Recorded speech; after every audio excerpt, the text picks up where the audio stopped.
going to do an almond nut milk. You can do it with any seeds or nuts that you like, whatever is your preference flavor-wise, or if you have certain allergies, very easy to adapt. Almonds and walnuts are sort of across the board the most healthful for all blood types. For most people, there's very few people who are allergic to almonds and walnuts. It's pretty safe.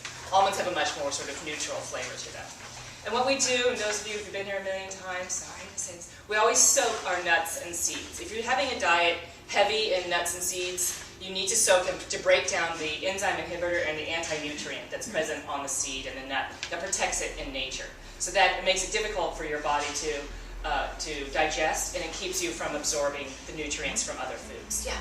How long do you have to soak them? So depending on how long do you have to soak them. So depending on the type of nuts and seeds, most seeds, especially if they're a little bit softer and smaller, will just take 2 or 3 hours. Also, sort of white nuts like cashews are a bit softer, so they only take 2 or 3 hours. Hard or brown nuts, Brazil nuts and almonds and walnuts, you just want to put them in overnight.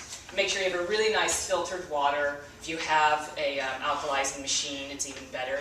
The soaking and sprouting times, well, these boys do, pretty jazzy. Your soaking and sprouting times will actually be much faster. It's pretty cool because that water has changed its molecular structure and actually, I'm sure as you feel, goes straight into the cell walls. So, these been soaked, and we're going to just put like 4 times as much water as nuts. But you just do it in batches. Do half the water and then all the nuts. We're totally guesstimating here. And you can do this, like, if you like it thicker and creamier, you can add more nuts. If you like it a little bit, thinner, more water. So make sure your lid's on really well, otherwise it will go flying everywhere. And we're just going to put it on our blender. Is that a Vitamix blender? Sorry? Is that a Vitamix blender? This is a Vitamix blender. You actually don't need to have a super high-end $400, $500 blender. It's incredibly helpful. But for years, I used the same blender that I used in college, to make daiquiris and margaritas and things. It worked just fine. Then when you finally, you want to step up, you do feel a difference, but you can get through with a regular blender. I'm just going to pour it through. You can either use a really fine mesh strainer that you can get at most houseware stores.